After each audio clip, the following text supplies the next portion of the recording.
इकडे जैन बोर्डिंग जमीन प्रकरणात धनगेकरांनी आणखी एक ट्विट केलेलं आहे। माझा लढा सुरूच राहणार, अन्यायाविरोधात लढण्यासाठी एकनाथ शिंदेंचं नेहमी पाठबळ राहील असं ट्विट धनगेकरांनी केलंय। शिवाजीनगर इथल्या ऐतिहासिक शेठ हिराचंद नेमचंद दिगंबर जैन बोर्डिंगची जागा सरकारमधल्या काही नेत्यांनी हडपल्याचा आरोप विरोधकांनी आठवड्याभरापूर्वी केला होता आणि या प्रकरणात गोखले कन्स्ट्रक्शन या कंपनीचं नाव समोर आलं। यानंतर शिवसेना शिंदे गटाचे नेते आणि माजी आमदार रवींद्र धनगेकर यांनी केंद्रीय राज्यमंत्री मुरलीधर मोहोळ यांची गोखले कन्स्ट्रक्शन या कंपनीसोबत भागीदारी असल्याचा आरोप केला। त्यांच्या राजीनाम्याची सुद्धा त्यांनी मागणी केली आहे।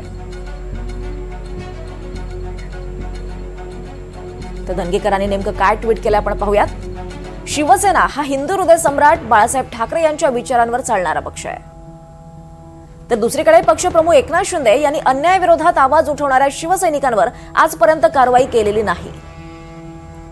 अन्यायाविरोधात लढण्यासाठी त्यांचं नेहमी पाठबळ राहील असा मला विश्वास आहे। त्यामुळे पुन्हा एकदा सांगतो, भगवान महावीरांचं मंदिर आणि जैन बोर्डिंगची जागा लुटण्याचा व्यवहार रद्द होऊन भगवान महावीरांच्या मूर्तीवरील कर्जाचा बोजा चढवणाऱ्या व्यक्तीविरोधात कारवाई होत नाही तोपर्यंत माझा हा लढा सुरूच राहील।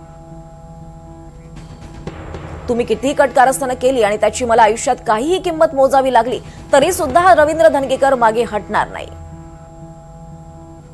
माझ्यासोबत पुणेकर आहेत आणि त्यामुळे हा धनगेकर लढत राहील।